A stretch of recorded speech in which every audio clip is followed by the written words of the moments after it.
Hello and welcome to episode 8, did you say? It's 8, I'm sure it's 8. 8 of the Golden Syrup Gaming Show. Hiya. Joining me as always is my co-host Spudger. I've not thought of a name for you. You sprung this podcast on me tonight when I got in and I didn't have the chance to think of one. We I'm spoke just going about to call it you before. Nigel. You don't need to give me a name. I'd rather give you a name. Do you know what a Spudger is? I haven't got a clue. I was watching a guy take apart a roach-infested Xbox. Mind I told you. Yeah, it sounded horrible. And he used a spudger to open it up. It's a plastic tool to open up things that are just clasped together. Right, Spudger. Spudger. It sounds quite handy actually. I should get a spudger. I'd definitely use that. Not to be confused with Spuggy. From Biker Grove. From Biker Grove. So this is episode 8. I've written in my notes 9, but that's my I'm mistake. sure that's wrong. So 2020, I feel we have to say, I've watched a lot of videos and everyone, they have to say how bad 2020's been, but it's not been all bad, has it? Not for you. But I mean, it just depends how you look at stuff. It's not been that. I mean, given the circumstances, shit could have been worse. Exactly. This time last year I was down in London and I'm so glad that I'm not there now. So there's that. Why? Because it's London. It's horrible. Don't move to London. If anyone thinks that'd be a good idea to go to London for a bit, like go for a week. Don't like move there. What if I'm trying to make it in the music industry? You can do it all on the internet. Just do it on the internet. What if I want to be in EastEnders? In which case, being in London is probably. What if I want to become a pearly king? I mean, again, it's quite sort of focused around the London area. Learning knowledge. I was thinking that the knowledge. Imagine you spent your whole life learning the knowledge, and then they came out with GPS on every phone. I know. I've thought about that as well. You'd be suicidal. That being said, I mean, like those guys will know the roads where, like, you ignore the sat nav and you go with your own. I watched a program about people learning the knowledge, and they were saying, "Oh no, you still have to have the knowledge." But it's not true, is it? I mean, I think the it GPS is better than the knowledge because it knows where the traffic jams are and stuff. I mean, even if you've got the knowledge, you don't know that, do you? Not all GPS things are. Well, I guess the ones you buy sat navs are. I just use Google Maps. The ones that I use, the one that I use for work, certainly doesn't know when a road's closed or anything like that. It still makes you go down that road, and it makes you go down one-way streets the wrong way and stuff. Are you still working as a spy? Yes. No. I mean no. Basic mistake you've made there. You asked me that after I'd had a couple of beers, like that. So, sum up 2020 for me and a soundbite, and we'll move on. Maybe we could just put a bow on it. Like a sound or like what, a word? Yeah, a few words. Wrap it up. Something that pays tribute to those that have fallen, but is optimistic about the future. Well, I think Poppy said it best. So I don't have anything to add to that. Well, I don't know if the microphone picked up your cat.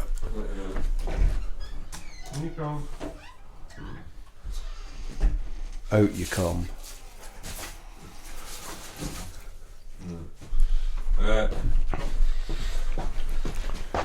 2020 in a soundbite. That's about. Yeah. Cool. Moving on to news. I saw an interesting video from, I call him the Judge, but he's really called the Happy Console Gamer.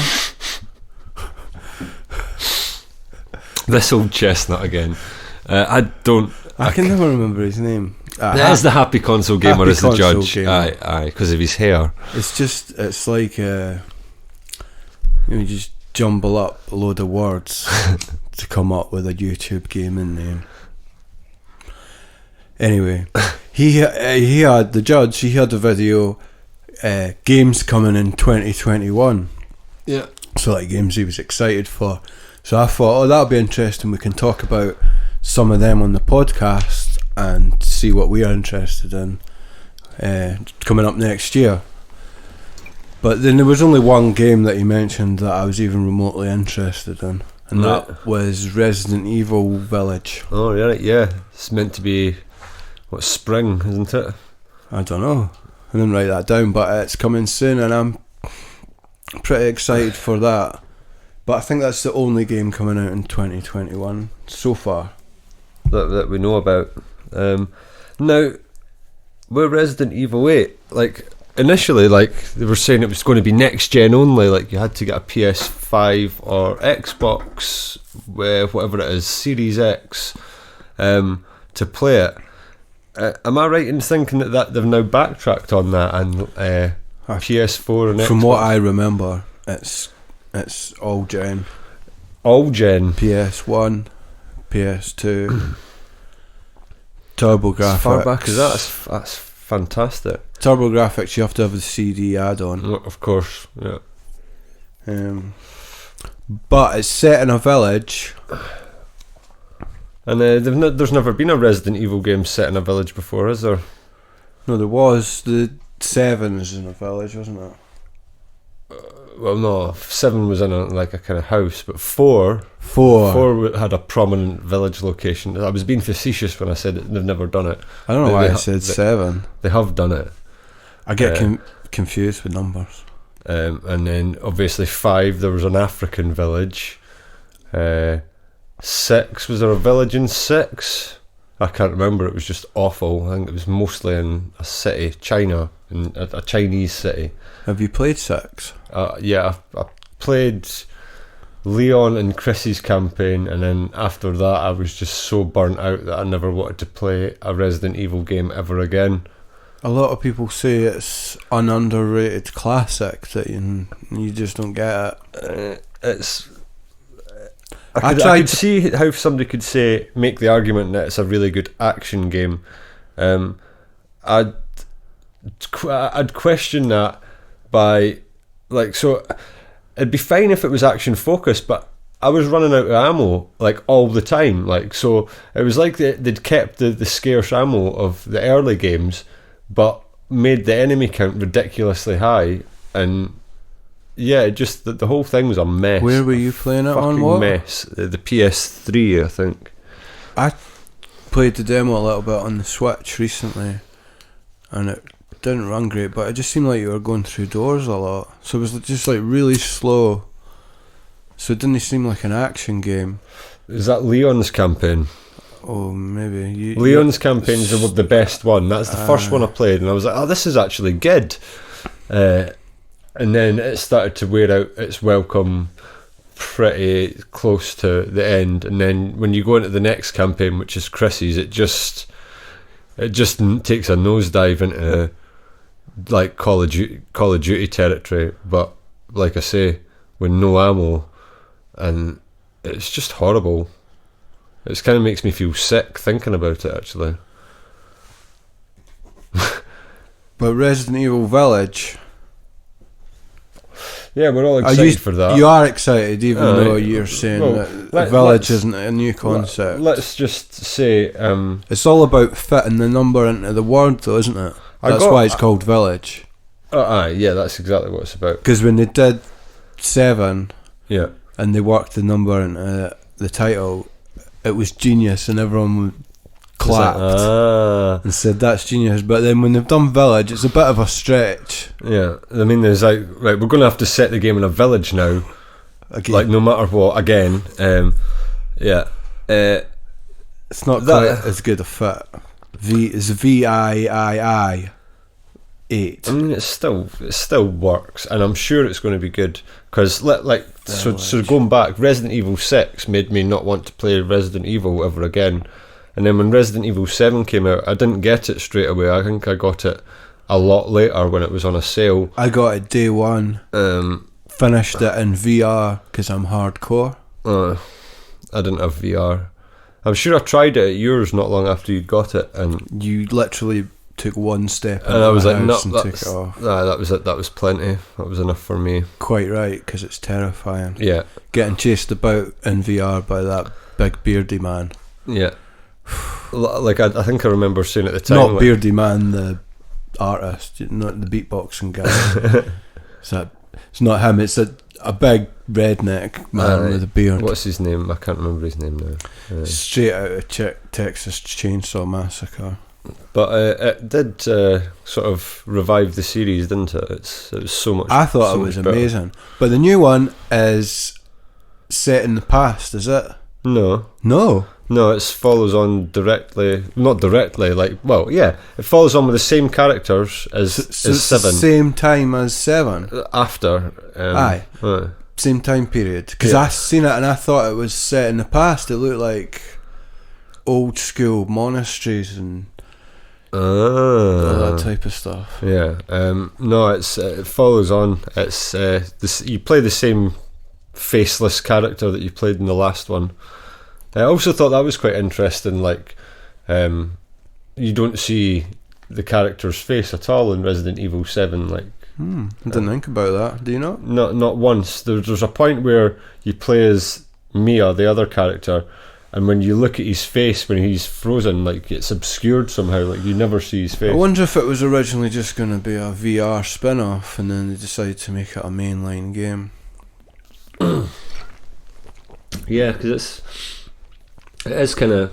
I don't know. I don't think it was maybe intended as a spin-off, but I think that they were just jumping on the PT bandwagon. To be fair, like, there was nothing had original demo for it on the PSVR Kitchen, I think it was called, where you were just like tied to a chair or something. Yeah, and it wasn't really a game; it was just like a wee experience.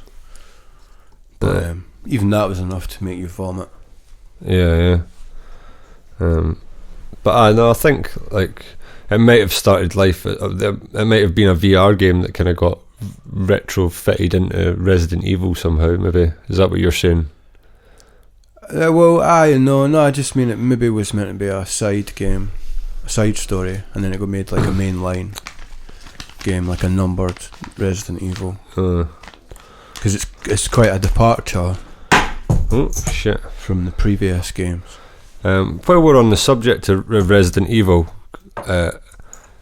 what has been your stance on the remakes that have come out so far? So the Resident Evil 2 remake, and I think everyone agreed that 2 was, well, not everyone agreed, you didn't agree, but anyone who knows what they're talking about isn't stuck in the past like an old man, agreed that it was fantastic. They couldn't have done a better job with the Resident Evil 2 remake if they tried. Yeah, they could have. Yes, they could have. How's that, pray tell? By Spudger. By actually making it like Resident Evil 2, the original. Spudger. Having a nice section in the city at the start, not just like 2 seconds and then you're straight into the police station. Having the branching storylines, like, just all of it felt like kind of just like it was in such a hurry. I loved it. I loved it. I played through both campaigns. Like, I'm not saying it's not good, because it is. I played through one campaign and that was enough, because it's not. I asked you, is it that different when the second? No, it's exactly the same. That's the problem. Like, there was, I've got such good memories of playing the Resident Evil 2, the original, on the PC years and years ago. And again, it was 3D effects, so like the character models were literally the best that they could possibly look, Ken, for the time. They looked amazing, and I loved all the 3D, like the pre-rendered backgrounds and stuff like that.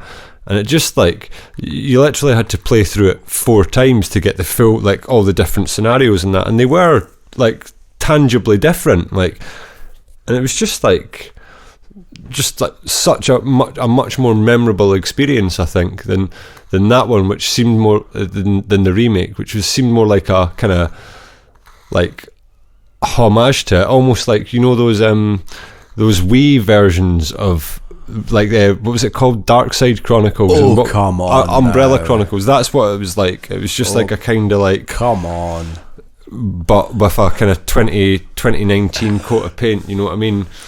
I didn't like how the zombies like took a million shots to the head to put down. And that's because you were meant to shoot them in the legs now. Even that though, didn't they? I did. You shot them in the legs, and they just crawled about useless. Mr. X shouldn't have been the focus, because then, as a result, it's kind of fucked the Resident Evil 3 remake, and everyone's complained about how Nemesis worked in the remake. And the only reason that I'm sure they made him work like that was because if they just put a Resident Evil skin on the tyrant from the Resident Evil 2 remake, everyone would have said, oh, it's just fucking the same. So they made it all scripted and then just took away all the tension from the Resident Evil 3 remake. I didn't think I'd be that bothered, because I thought originally Resident Evil 3 was more action orientated, so I thought it'd be fine. But when I did eventually pick up Resident Evil 3 remake, it is just quite annoying, the Nemesis guy, rather than scary. I mean, it is scary, but it has stopped me playing it. I haven't enjoyed what I've played of it. Yeah, and that's coming from someone who really enjoyed 2. So as did I, but I just don't think it's as good as the original. I wouldn't hold up much hope of you enjoying 3. No, and I haven't bought it for that reason. And like the fact that they're remaking 4 fills me with utter dread. Like, there's no way they're going to make a better version of Resident Evil 4. You've still got the original game, so I don't see what the big deal is. Aye, but it's just like, why even bother? Why even bother putting in the resources to doing it? It's like nobody wants you to do it. Because it's marketing and stuff. They don't like to make new stuff. They want to make stuff that they know people like. It just like shows the extent of the creative bankruptcy that's going on. But there's so much creativity happening in independent games these days, isn't there? Yeah. So it doesn't really matter what Capcom's doing. And these big companies seem to be struggling. I mean, the price, the cost to make a AAA game has just spiraled and spiraled. Yeah, and we've talked about this before. Time it takes to make. It's just not worth it. Like make AA games instead of AAA. I've got a joke that I made up to tell you. Let's hear it. What does James Rolfe say when he needs someone to make an audio recording of his foot? I don't know. Mike Matei. It's very good. It's quite niche. You gotta be into video game videos. So you gotta be Scottish to understand that when I say tay, I mean toe, as in your toe on your foot. And you've got to be a sound person, musician or something. Talking about mics. To know a mic is short for microphone. But equipped with that knowledge, if I was to say to you, what does James Rolfe say when he needs to make an audio recording of his foot? And then I said Mike Matei, you'd probably fall over laughing. Exactly, as would the other 3 people in the world who would like actually get that joke. You're right, it is hilarious. But it's actually a link to our next topic of chat, which is that Mike Matei has left Cinemassacre. And now he was involved up until when exactly? Some people don't realise, but Mike Matei is the actual real angry video game nerd. The writer, is he? He's always been involved, and I think possibly he's more interested in games than James Rolfe himself. Yeah. Or he maybe suggested the idea to him. Anyway, he's always been heavily involved in the creation of the show. But more recently, they signed to one of those networks. Right. multi-channel networks. Yeah.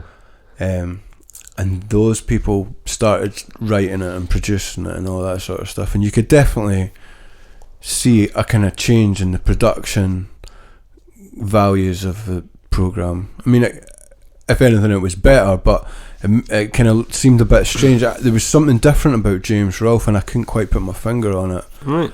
I didn't know if he had a tan, if it was because he was going bald, or if it was the studio light. There was just an intangible difference about him. But I think that's what it was. It was a different production. Because here's what I think is, like, now I don't think he plays the game, writes the script, anything like that. I suggest he turns up at the studio, they say, here's the script, he sits on the couch, he reads it out like an actor or whatever would do. They've researched it, played it, you know what I mean. They're churning out these episodes.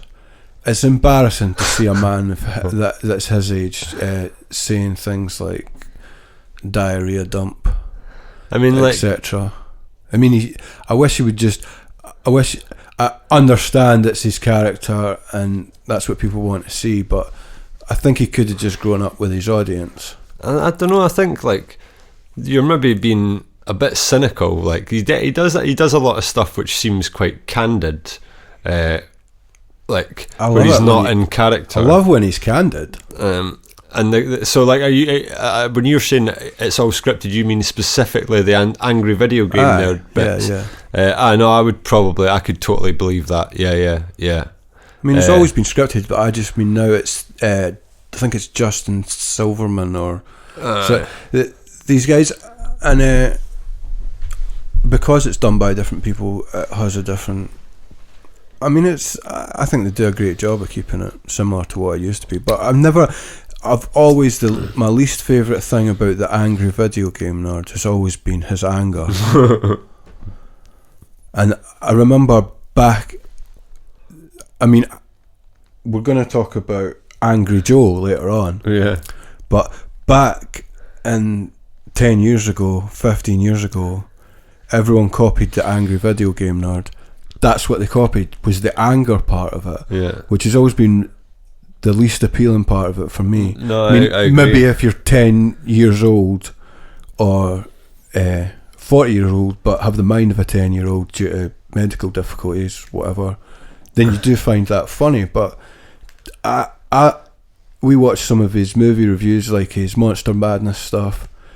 I much prefer that. I love hearing him talk about stuff he's interested in. Like, I think with the angry stuff, it helps if you actually had a NES and played a lot of the games that he's playing. But it was slightly funny 15, 20 years ago when he first did it. And you were like, that was like that when we played those games. They were frustrating. I had that game and it was fucking. But now it's not funny. It's just tedious to the extreme. Anyway, we might be talking about Mattei. James Rolfe has announced that Mike Mattei was leaving the channel. Yeah. And again, we don't know if there's any beef behind the scenes. These two have been lifelong friends. But Mike Mattei has never been popular with the fan base. Right. He would often fill in for James, and people would hate it because they just wanted more of angry video game nerd. And Mike famously made some videos of himself where he tried to kind of be like that and tried to play a character, and he did ones with Inspector Gadget. I think there's another one with Elmo or something, but these have become like really famous for how bad they were. Right. And recently they uploaded one of them on Cinemassacre and a sort of self-aware nod to how bad it was. But now that Mike Mattei's left Cinemassacre, I wonder maybe it was actually a dig at him, and that's why they uploaded it. Because it was famously just really bad. We should have watched it, but we could watch. You have to watch Mike Mattei's Inspector Gadget and Elmo videos. I'll add that to the backlog. But another thing is, he's famously got a very large penis. Right. Mike Matei. And apparently he's posted a picture of it at one point. People were talking about it, and then there's various things where they like show clips of videos or whatever, and they say, look, there's a bulge there or whatever, like various bits of evidence. But apparently at one point he posted a dick pic basically to the fan base. Right. I haven't actually seen it myself, but there's a lot of controversy there. A lot of people don't like him, they just want James.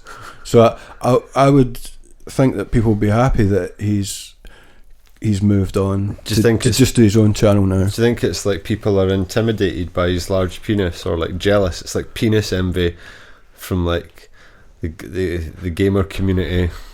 It could well be. It's a very good point. And we could talk about Mike Matei's penis all night, but we can't. So let's move on to the next section of the show, which is, what have you been playing? I'll go first. Okay. What have I been playing? The Last of Us Part 2. Challenge accepted.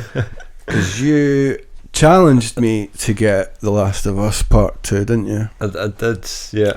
We talked about it last time, but I can't even remember anything that you said about I think we talked about it quite in depth, but I can't remember either.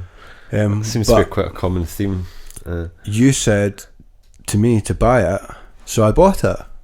And I've been trying to avoid the spoilers. You've been trying to spoil it for me. I've avoided the reviews, all the man babies talking about it, and I watched John Linneman from Digital Foundry. I watched his look at the game, and he was talking about how lovely it looks. And then it was on his Game of the Year for both graphics and just games. John Linneman from the Digital Foundry boys. Digital Foundries. He knows his onions. As I said to you, he's viewing it very much from the lens of someone who's not a man, who's focused on the technology. He's a grown man. Yeah, a grown man. That's no one's disputing that. He's not expressed any thoughts on the narrative, and it's the narrative that seems to have divided people. And I think it's fair to say you've not played it far enough to the point where the narrative would maybe start to. I think whatever happens, just to be contrarian, you might actually hate it, but you're never going to admit it. Yes, I would. The thing is, right, it was like I was saying last week, like the narrative of the first game was so perfect that there was no way that this one was going to be anywhere near as good. And it'll be interesting to see if you do think it's as good as the first one, because essentially the gameplay is going to be the same. No one had a problem with the gameplay. This section of the show is, what have you been playing, not what's your beef with The Last of Us 2. So I've taken some notes because I started playing it with my open mind, wide open, and I have to say, if I'd played it before last time's programme, probably would have been one of my games of the years, because it's just beautiful. It's the little touches that make you smile. The first little touch that I thought was good was I just started off and I was in the house. I looked out the window and I thought, oh, is that a little bunny rabbit running in the snow? And I looked back, but it hopped away. Isn't that adorable? That's stunning. And it just, from there, it just got more adorable, because I went out into the street and I was looking about, and it genuinely looks amazing, and you're just like, wow, this looks amazing. Unlike Cyberpunk, which I was standing up for Cyberpunk, like Yong Ye, but you couldn't. I couldn't say it looked amazing. Nobody could say that. Not on the PS4 anyway. Let's and this is on my base PS4, which I've locked in the built-in cupboard, and you can still hear it going. Wee! But it's locked in the cupboard, so with arguably less ventilation, which is probably making it make even more. I know, but you can't win. It's going to blow up. Anyway, even on the base PS4, it looks amazing, and you're like, wow, this is good graphics. And I look down the road, and there's 3 kids, and they're like sliding down a little hill with snow, and like the animation of the 3 kids is just, you're just like, wow, it's just like, looks like real people. And I just stood and just watched them from a distance playing in the snow, and I'm like, wow, they look so, they must have like mocapped real kids like sliding on some snow. Of course they did. Aye. But then I went up and I was standing right beside them, and like the animation is just like, like, no, but it's not often you play a game where you're just like, wow, you're just like looking at just the stuff like that. It's just like, so I remember getting a PS3, and then when I got my PS3, one of the first games I got was Uncharted, because obviously, like the big PS, like PlayStation exclusive kind of thing. And when I played through Uncharted and then the second one, like at the time there was no other game that had that, like, that I'd played that had that attention to detail. And so like Naughty Dog became like one of my favourite developers, like straight away, because they were doing shit that no one else was doing. That's what I'd forgotten about. And so like that isn't new to me. Like, if anything, no, but it might not be new, but it's what you've forgotten when you play it. I haven't forgotten it, because they'd set a new standard by, like, basically what I was saying about this generation of games. Like, Naughty Dog have set the standard for this generation of games. So now, like, that kind of environmental detail, whilst impressive, is kind of commonplace. And I think as a result of that, a lot of other aspects of game design have fallen by the wayside, which we've again discussed. I've played a lot of games, and none of them have wowed me like that. Just straight away, I was just like, wow, there's so many little details, and you could watch a lot of videos about it, but until you actually play it, no, I agree. Like, YouTube videos aren't going to. It's just I thought, wow. That's what it says. It says, wow. So, and then I was going up to the walls and like the posters and looking at the textures like as close as you can. Like, I was putting the camera like right up on them, and they're like sharp as fuck. Yeah, pin sharp. You know what I mean? Like, after playing Cyberpunk, where it's just like you can't even look at it from a few meters away. Like, I was going up to all the textures and just like looking right up at them, and it's like, wow, it's like the PS4 can still run impressive stuff. Like that's the thing. Of course it can. Like, folk would say they're very different kind of games. Like, that Cyberpunk's like an open world, and like The Last of Us is like a very linear kind of game, so it's easier to control. And easier to focus your resources in certain ways that you can't do with an open world game.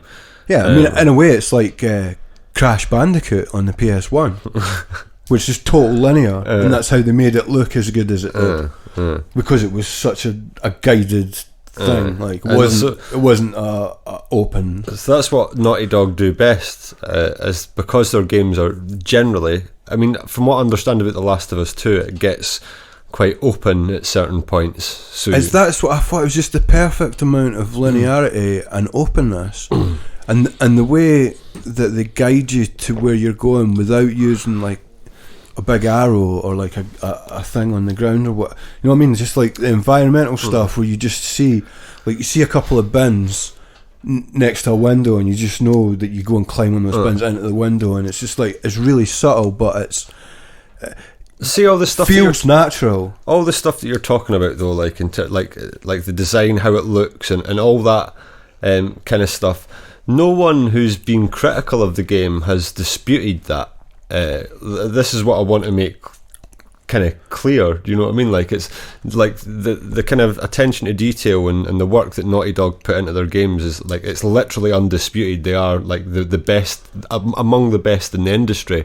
Where you're going to have See, we're going to have to come back to this in a future podcast because you're not far enough into the game. You're not allowed to spoil it for me. No, but you're not far enough into see how I'm going to care. Because I don't really care. I mean, it's like the things that it makes you do in the game. Right, but I'm not really like, I'm not that. We'll need to wait and see. You need to wait and see, but because if you says that the Joel dies, I don't really care, man. He's quite old. That's a minor, I guess, a minor part. I mean, I wouldn't not minor. I mean, I was thinking people about it. People are angry about that. I was thinking if Ellie died, I might feel a bit bad. It's literally everything in the game that it makes you do, past the point that you're describing. From my guess, it's like Metal Gear Solid 2, where it made you play as Raiden instead of Snake. There's an element of that. It's more like you would. I don't think I'll care. You would morally disagree with the actions you're being asked to conduct. I know, but I wouldn't care. It's like it's not just morally. You just don't want to. So it makes you not want to play the game. Well, because you wouldn't want to do that. I'm interested to see, but I have to tell you about the most amazing use of the touchpad on the PS4 from its entire lifespan. I know what you're going to say. Like, go for it. When Joe comes in to give Ellie his guitar, his beloved guitar, and you have to strum it for him, and you pick a direction with the stick and you strum it on the touchpad, and it's like playing a real guitar. And you'll be oblivious to this because you've been avoiding all content on it. There's a whole wealth of folk who have covered all kinds of tunes on using it. It's like it's that versatile as an instrument. You can cover literally pretty much any song you can think of. That just makes it even better. It's literally cool as fuck. That's the first time anyone's used the touchpad for anything other than a big button. So again, so think about how horrible it must get that folk can overlook that. Don't get back to that. No, but you tell me about just another use of the touchpad from any game on the PS4. Well, that's it. They're like Sony. There must be. Have they used it at all? Someone must have used it for something before. I can't think of a single fucking thing. And this is what I was saying about whilst it's cool that Sony have implemented all this novel new technology into the PS5, much like the touchpad, I suspect it's going to get fuck all use from anyone other than maybe one developer at the end of the console's life cycle, as in The Last of Us 2. Glass is half empty as far as Spudger's concerned. 2021, no fun. So do you want to know what I've been playing? No, I'm not finished talking about The Last of Us Part 2 yet. I found a bong. Right, aye. Good stuff. And she didn't scoff and say, disgusting people taking drugs. She says, have you got any on you? It's that easy for you, isn't it? I mean, it's that easy. That's all it takes. 10 out of 10. A bong. I wouldn't be surprised if later on you spark a lighter with a touchpad and smoke some. Did they use the bong? Not at the bit I'm at, not yet. No. They wanted to. They said that the guy that she used to go with, he always had some. In The Last of Us 2, they all smoke weed. Well, you'd think that in the apocalypse and stuff, you'd want to have. Why not? You'd want to have weed. Because it's like now. When I was living in Edinburgh, everywhere you went, it smelled of weed. You're delivering packets. Do you smell a lot of that? No, I've only smelt weed twice. Sweet aroma. But once was in quite an unexpected place, as I recall. Where was it? Your own van? Well, maybe. No, that's not unexpected. Anyway, tell me more about The Last of Us 2. The controls just feel amazing. It's silky smooth. You're going down the hill and it's all snowy, and the people are slipping and sliding. It's so realistic. The snow. Have you played any other Naughty Dog game? No, but it's been a while. That's I had to delete Uncharted, the newest one, to make room for this. Yeah. And I thought, I can't even remember what I liked about that game. It's rubbish. That's what I thought when I was deleting it. And then when I started playing this, I remembered what's so good. Like, what makes the Naughty Dog games good? Like, you don't get that from watching a video of a man baby crying about stuff over some footage. I was playing it, and I was crawling underneath a wee bit, and a zombie jumped out, and I got such a fright that I organically said, "Oh, you beastie." It just came out. I vocally said it. "Oh, you beastie." Is that like a unique experience? Have you never exclaimed "Oh, you beastie" before? It's not something I say. "Oh, you beastie." I wonder why you said that. Well, it's obvious, isn't it? Because The Last of Us 2 is good. The combat is just, it's like scary, like you're fighting folk, and I was chuckling to myself, laughing, because it was so much fun. Just like the combat, like I forgot, like I hate shooting games and games where you just, like Uncharted, the shooting sections, I just hate that. Yeah, they but the combat in The Last of Us is so good, exciting. I'm not even a big fan of the Batman combat. I mean, it's fine, I like it, but the combat in The Last of Us 2 is just, I mean, like, the combat in The Last of Us 1 was great, and I think it was because it gave you kind of the freedom to kind of stealth it or be a bit more aggressive, but there was like more focus on like crafting and making you like weapons and stuff like that, compared to like there Uncharted. is still crafting in The Last of Us 2, but I think from what I can remember, they've simplified the menu, because I still remember in the first Last of Us it was quite strange I can't really remember crafting, but it's much simpler now. But I was playing The Last of Us Part 2, and I was thinking, Spudger, despite what he says, Spudger is going to love this game when he actually gets around to playing it, because it's great. But, well, my opinions all change when I get to the part that Spudger's been talking it's about. It's not even the part, it's just like the actual whole game. Like, basically, because it's not been depressing so far, it's been... Can I ask, have you played as a character called Abby yet? Yes. Right. So you've played as her, and then you've loved that, and you've jumped back to Ellie. Oh, she's the best. And this is the point you're at just now. Yeah. So people who have played The Last of Us 2 or are familiar know exactly where you are in the game and know exactly what you've still got to go through. And it'll be interesting for our listener to find out in 3 months' time, when you eventually get through it, what you actually thought of it as a whole. Because all the elements, passive aggressive. Like, no, I'm not. I've just been like, all the things that you're praising it for, everyone praised it for. All the reviewers praised exactly the same kind of shit. And I just don't think I'm going to get caught up in any trans panic. Like I say, the trans thing's like such a minor. It's not even like nobody was even upset about that. I can't wait to see what this twist is. It's not a twist. You're just like I say, it's a misery simulator. I am interested. Everything that you've described so far, looking at walls and that all sounds great, and looking at children, fantastic. Like, that's not the misery simulation that you've yet to experience. No, I'm genuinely interested to see how they could blow it. You know what I mean? It's so good so far. Like I say, I watched. Interested. Before it came out, they'd released like the first 15 minutes, which you could watch, and I watched it, and I was like, this looks fucking brilliant. I'm so getting this.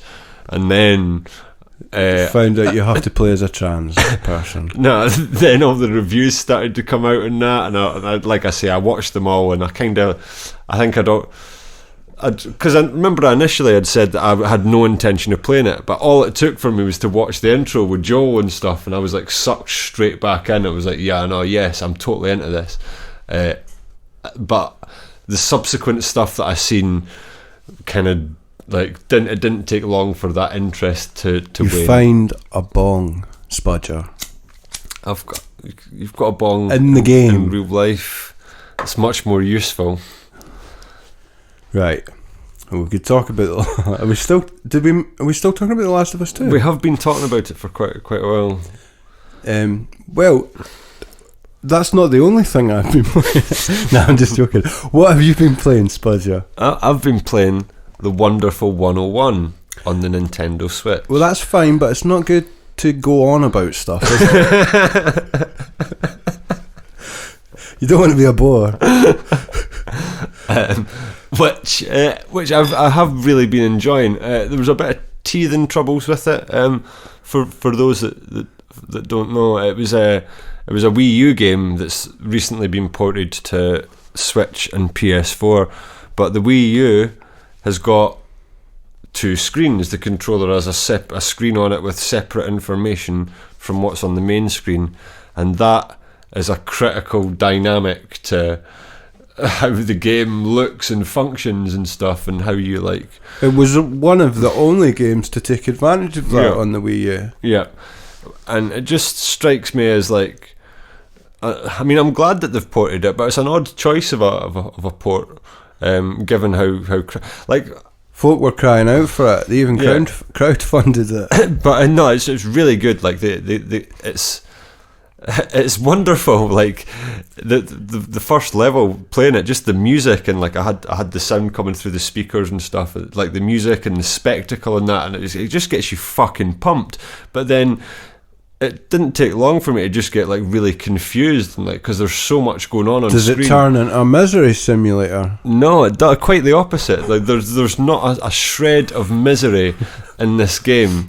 It's this polar opposite of the only misery that I found was like, so initially when I started the game it was docked, and the second screen, which would have been on the Wii U controller, is overlaid on the bottom right hand corner of the screen, and when it's docked, if you could adjust it, I couldn't figure out how to. So it was kind of covering quite a lot of what I needed to see all the time, and it wasn't until my second play where I played it handheld for a bit, where you could move the screen out the way a little bit, and I was having much more fun. And then when I played it docked again, it was in the same position but on the TV. But yeah, I highly recommend it. It's great. But you've got a Wii U. I'd definitely suggest you play it on the Wii U. I'd love to see how it works, like how it was intended. As God intended. And I think that's. I mean, I've only played like 3 levels of it so far, so I don't really have a lot to talk about. What is it like? It's like any other Platinum kind of like action game, except from I think there's only one attack button. Are you mainly button bashing combos? Yeah, there's only one attack button or something. Aye, but like I say, you've only got one attack button, but you can. So you use the touch screen if you're playing it handheld to like draw either, like so far I've got like I can draw a big sword or a fist, or recently I've got a gun. You draw a fist? Draw like a circle and it turns into a fist, and and that kind of like determines how you fight. Like so, like I mean, the sword's obviously sounds like a DS game, longer range and stuff. It's quite. There could easily have been like a DS type port of it. You draw different symbols to do different attacks. So like I say, playing it handheld definitely works a lot better than trying to do these shapes using the right analog stick when you're playing it docked. Oh no. So there was definitely some frustration. No. But that frustration was kind of... That's like Okami. Short-lived, yeah. PS2 or whatever. That was the original version, was it? Yeah. But you had to draw with the joystick, and then it came out on the Wii, and you could do it with your waggle wand. I played the Switch version. And then I played it on the Switch as well. And you could draw onto the screen if you were playing it handheld. I played it on the Wii as well. You're saying you can draw onto the screen for Wonderful 101 as well? Yeah. So, are you going to play it handheld? So, it doesn't really require a lot of precision, to be fair. When you're playing it docked and using the stick, it's an approximation, you know what I mean? You don't have to really do anything too precise. So it is totally playable docked, but you're definitely, I think, have a better. The only downside to playing it handheld is it's quite a bit a spectacle. Do you know what I mean? It's nice to see on a big screen, and it's nice. So what you're saying in conclusion is it's the reason to buy a Wii U. Exactly, yeah. Okay, well, I've actually been playing another game, Paper Mario and the Origami King. Is it? Maybe not and the Origami King. It's just the Origami King.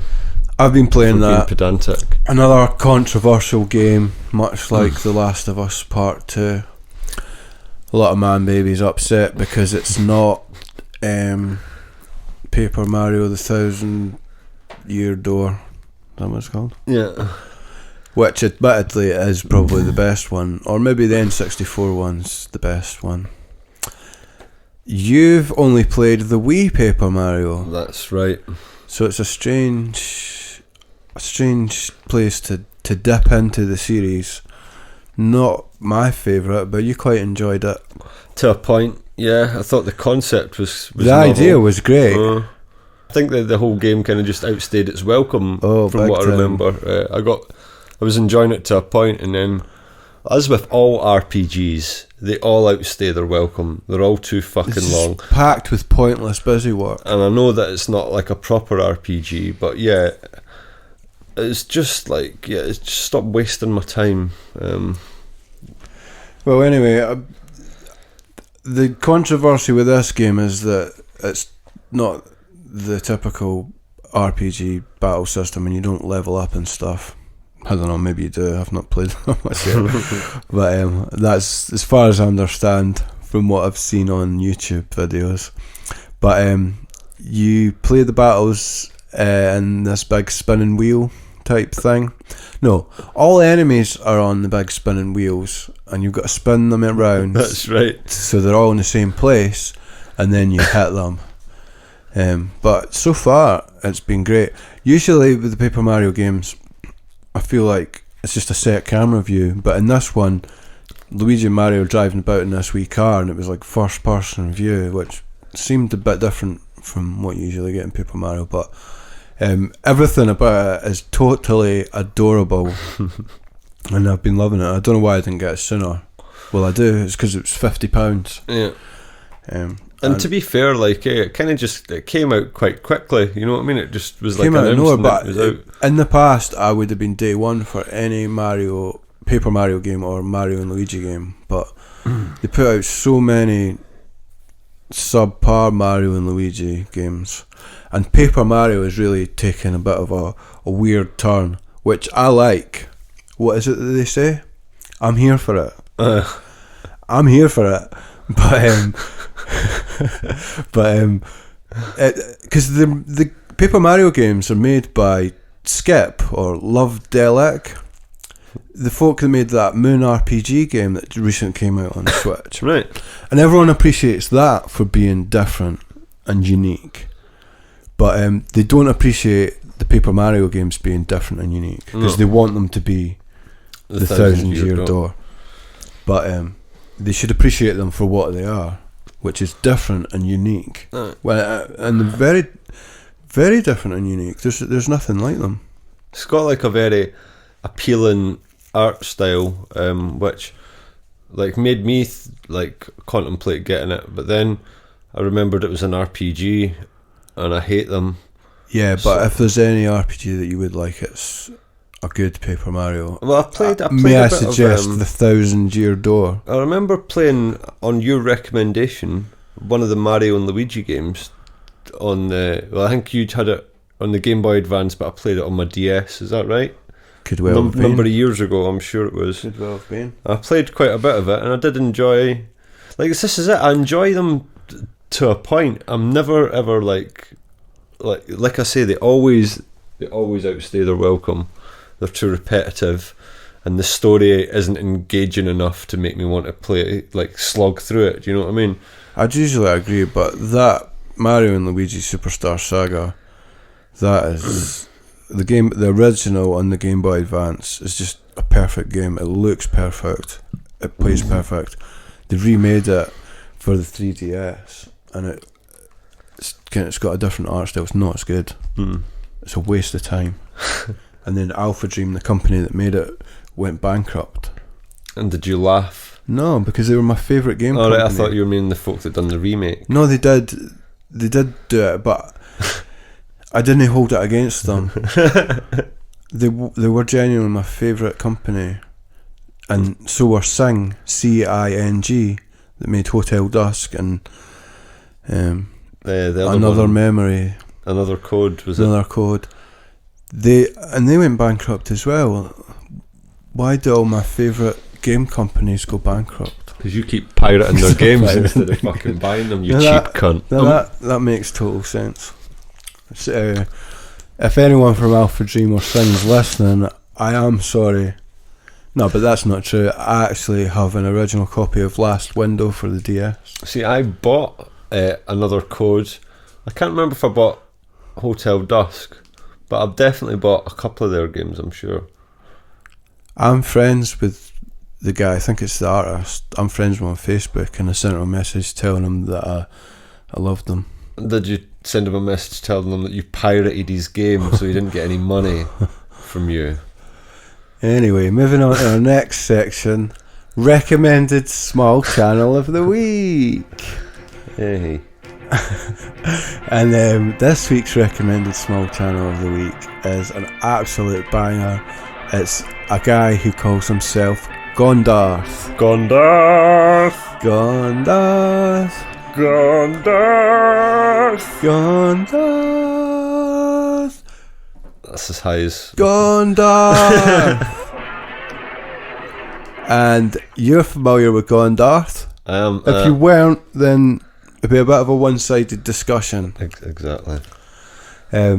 But it's a slight departure for us here on the Golden Syrup Gaming Show, because Gondarth isn't a gaming channel.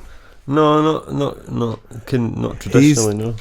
As far as I know, he's never played a game in his life. No, I can debunk that, because when Gondarth in a recent video panned across his entertainment area, if you like, there was his video player, which we'll be talking about, obviously, but there was a PS4 there. He's definitely a gamer. I thought you were going to say like a PS1 or something. No, he's got a PS4, I'm sure of it. Gathering dust there. I mean, it was dusty. So, Gondarth, he mainly concentrates on covering VHS videos for children. That's right. From the 80s and 90s. That's right. It's niche, but it's a niche that I fall into enjoying. He's a big fan of Thomas the Tank Engine. And the Singing Kettle. Well, and he is a fan of the Singing Kettle, not as much. Thomas the Tank Engine, definitely. He's a big fan of Thomas the Tank Engine. Massive. And by extension, Ringo Starr. A short stumpy funnel and a short stumpy dome. The voice of Thomas the Tank Engine. He loves Ringo's solo output, because I have to say that Ringo Starr, over the years, he's taken a lot of flack, hasn't he? He has. He's often cited as the worst Beatle and the butt of many a joke as far as drummers are concerned. And I've always thought, kind of unwarranted. Exactly. No, I remember when I was studying sound, we had to do a bit of music theory and that, and we'd watched a not a documentary, but it was like a piece by basically he was breaking down why Ringo's actually fucking shit hot at the drums, basically. And I've always liked Ringo's drumming, and he's always been the most affable of the Beatles, like as in least annoying, least pretentious. He just likes his fucking. He seems really sound. You'd like to invite him around for a beer. Alright, and let him sing his wee song about his submarine and that, and fucking his octopus. He's just a happy chap. I've not seen Gondarth mention the Beatles. No, I might have missed it. Maybe he's panned across his entertainment complex and showing a Beatles album, but I've not noticed it. Which is strange. I mean, it's strange to see anyone who likes Ringo Starr and stands up for them. But Gondarth's been to see him live in concert. I watched a Gondarth video where he went to see Ringo. I think he might have caught 2 of the shows at the same tour, on the same tour. And he picked up some merch and he went an in-depth analysis of the gig.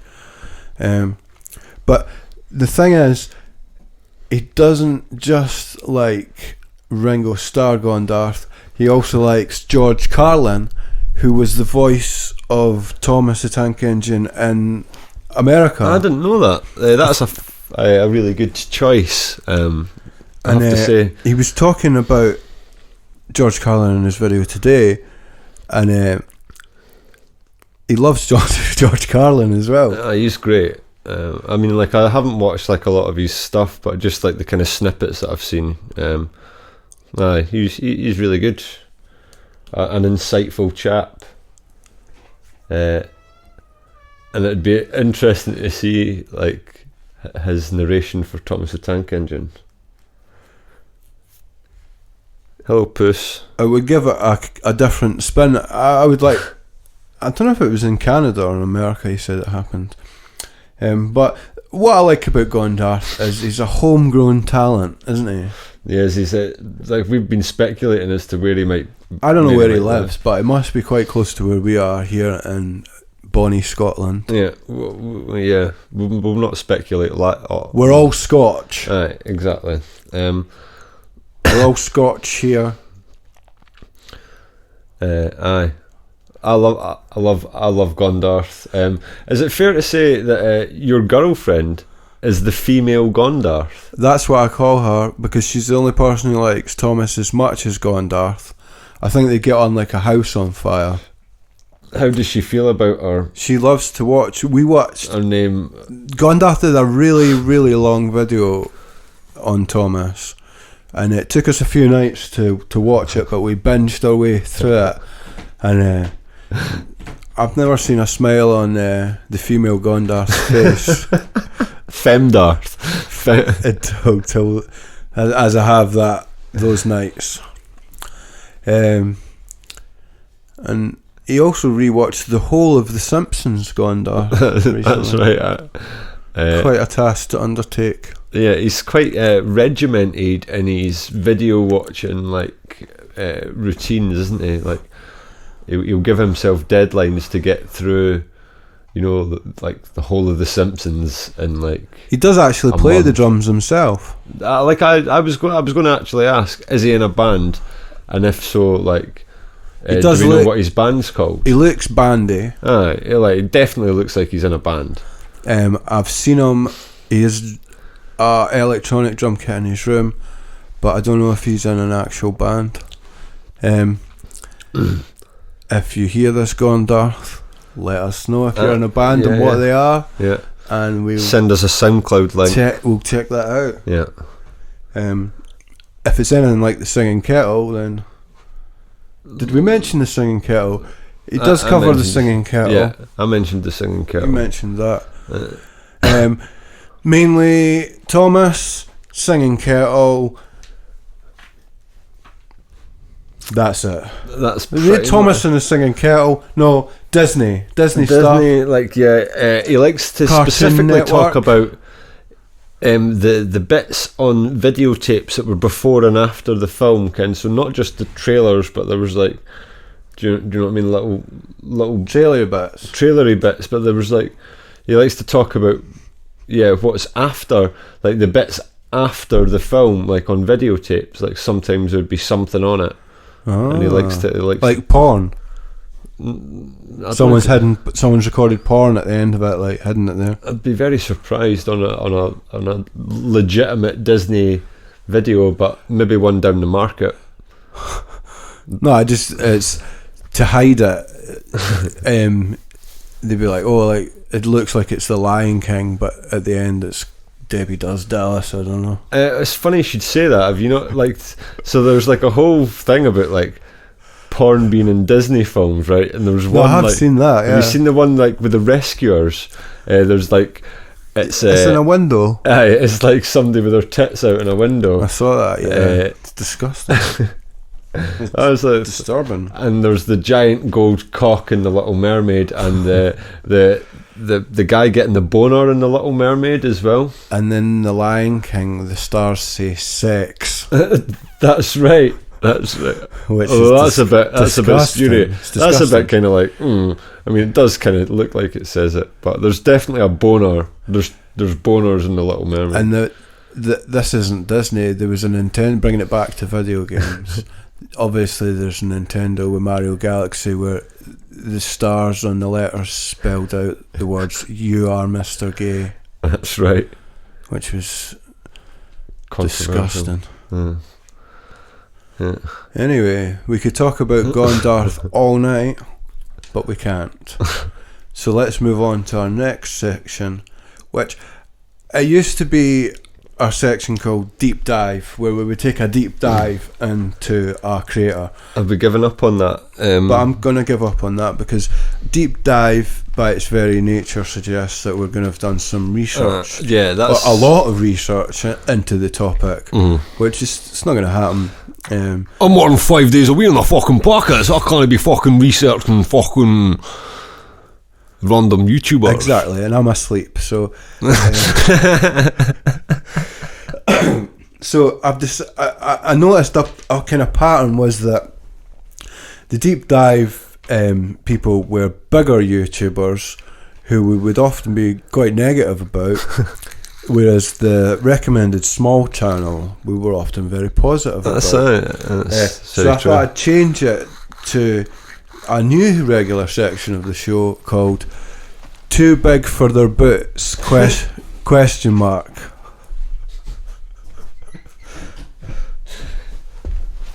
This sounds exciting. Well, it's quite similar. Each week we take a video content creator from the YouTube and someone who's quite big, and we decide have or have they not got too big for their boots. Okay. Is it just one per episode, or is it like? Yeah, we're gonna. It's not rapid fire like listing out. No, it's instead of a deep dive. Right. Okay. So previously this might have been titled "A Deep Dive into Angry Joe," Right. but now it's titled "Angry Joe Too big for his boots?" Question mark. Awesome. So, Angry Joe, too big for his boots? Question mark. I think the inflection's enough. You don't have to say question mark. You say it then, Right. Mr. No, that's fine. No, you Like, say- I don't you mean to say correct too you. I big know for- that you don't like being corrected. I won't do it again. So, Angry Joe, you're a subscriber, I take it? Yeah, I've still subscribed. I unsubscribed ages ago That because I'm doesn't- not a child. I am subscribed, but I rarely watch his content, to be fair. Abhorrent. Abhorrent. Yeah.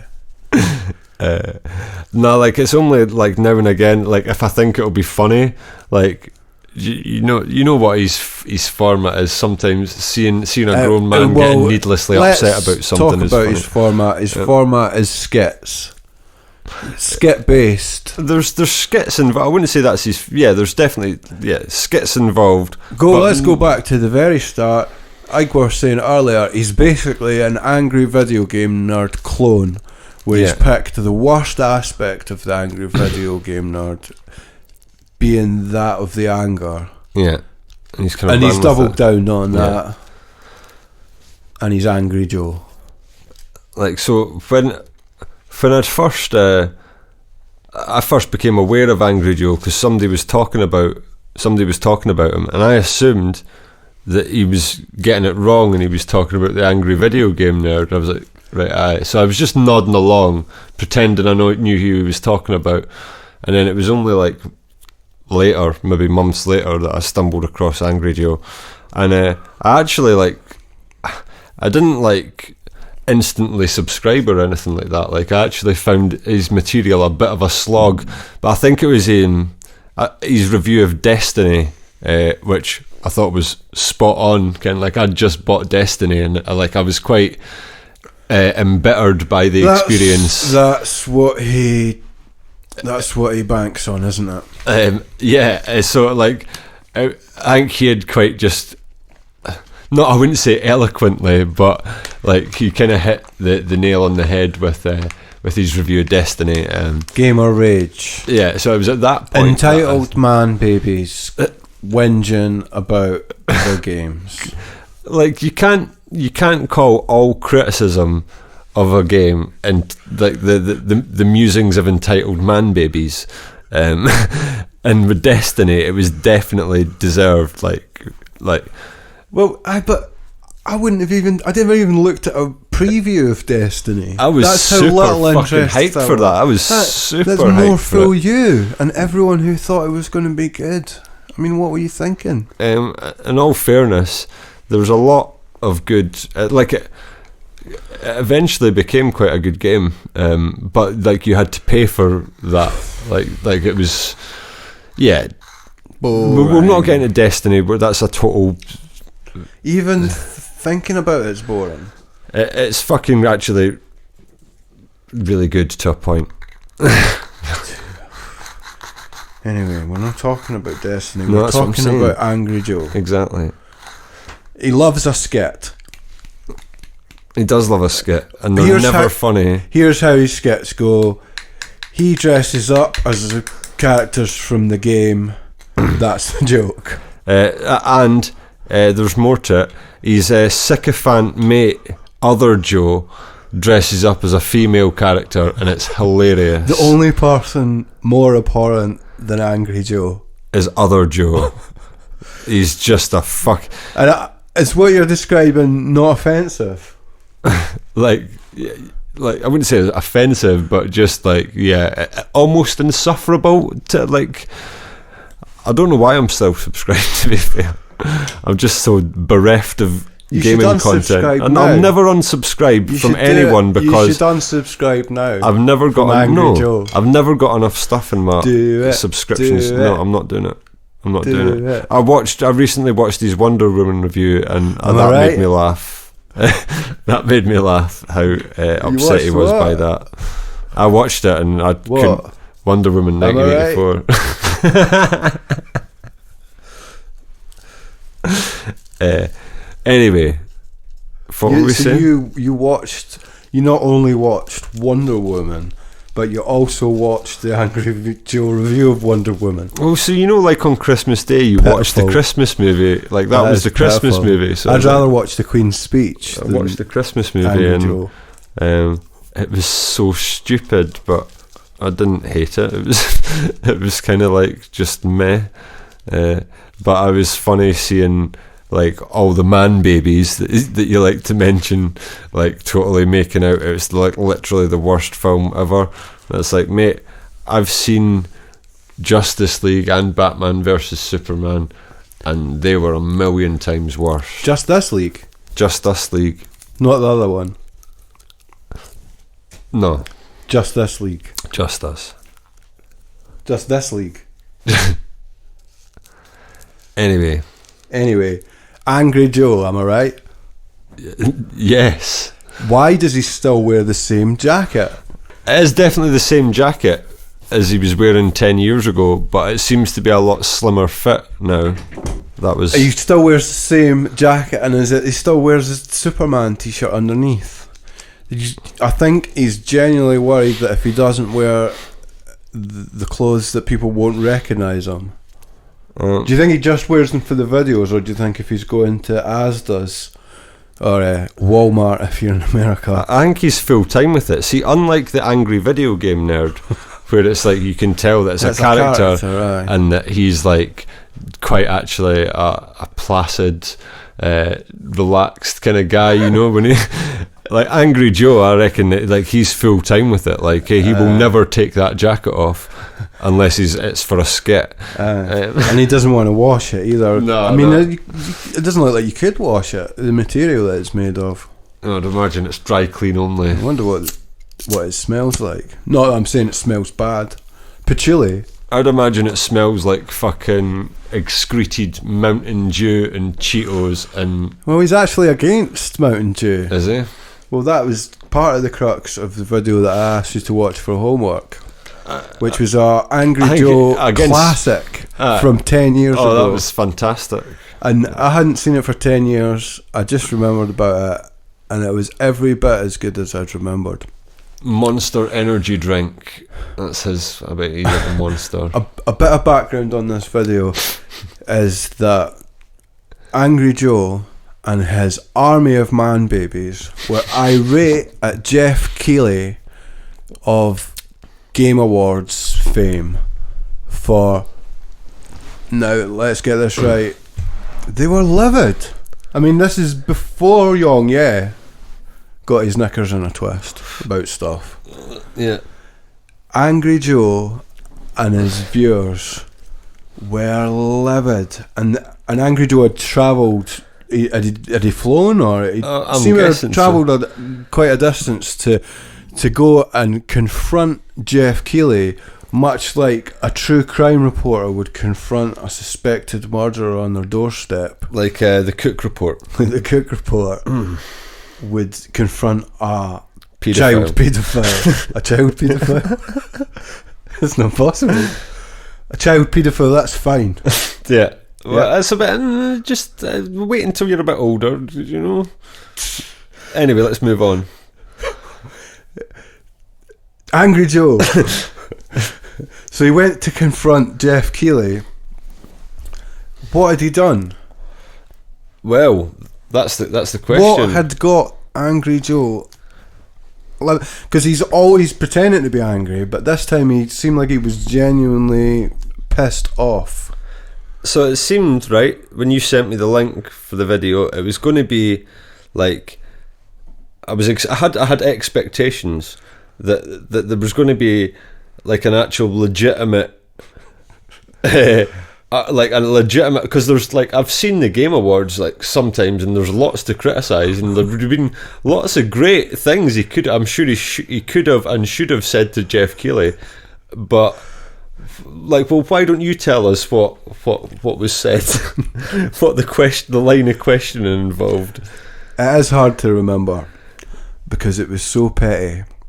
It was something about where's the best PC game category. There wasn't enough representation of PC games at Jeff Keighley's Video Game Awards. And did Jeff Keighley counter that by saying we have a best PC game category? Jeff Keighley countered everything that Angry Joe said and just made him look like the goon that he is, whilst simultaneously showing that he had no time for him whatsoever. Aye, whilst flexing his celebrity connections and friends and his huge production. I mean, the only way you could do an awards ceremony like that is to get loads of big sponsors on board. That's how those things work. I've got no time for award ceremony of any type, and I wouldn't watch it for any second. I couldn't care what the awards are given for, because who cares about what? It means nothing. No. Angry Joe was talking about it like it was like such an important thing. Like, it was like he was like, he said, "I've literally come here to tell you, I like the way the show's going, but it could be better." Well, cheers for that. Cheers for. He says it's getting better. And then Angry Joe was just kicking himself because he was like, I fucked up because I wasn't angry. Yeah, I forgot to be my character. He's like, that's where I've gone wrong. I forgot to be angry. It was like, no, there was nothing to be angry about. Because you didn't have any, like, so he said there was no MMOs, nothing about MMOs. And like, again, it's such a niche thing, like, again, it's, fucking just like you say, he had nothing, like no legitimate. He just embarrassed himself and made himself look like an absolute idiot. And then why would you upload that to you? He tried to interject all the way through it to like defend himself. It was indefensible. Like, it was so nothing. Cringy. I thought he might have deleted it off his channel by now. It would have got re-uploaded. There's no way anyone. I can't believe it's been 10 years since that happened.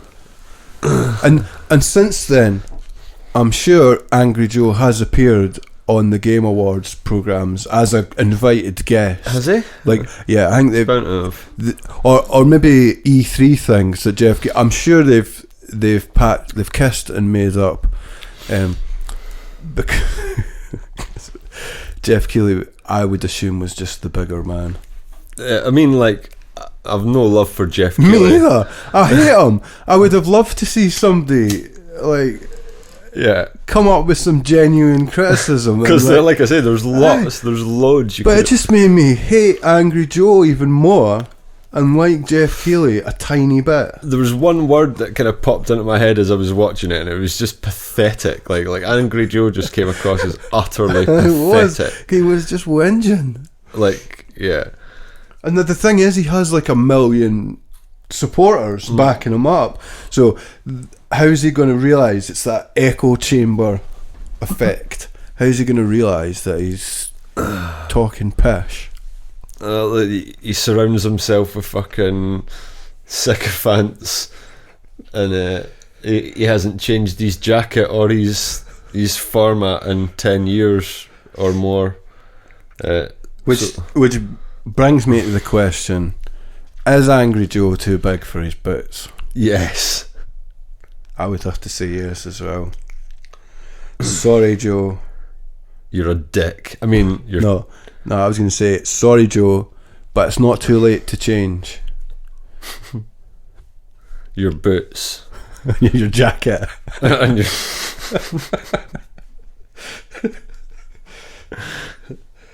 Okay, well, I think that section works better than the deep dive. I enjoyed it. That was much more cathartic, I think.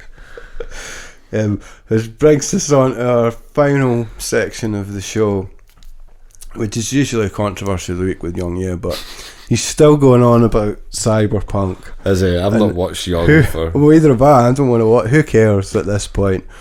It's definitely going to be a good game, guys. Just give it 6 to 8 months. The last I heard, the investors were suing the game makers. Yeah. CD Projekt Red. I mean, didn't it still sell like 13 odd million units, which is... But the stock prices fell dramatically. But I'm no financial expert, but here's my prediction: the CD Projekt stock prices will rise again to be what they were before or similar.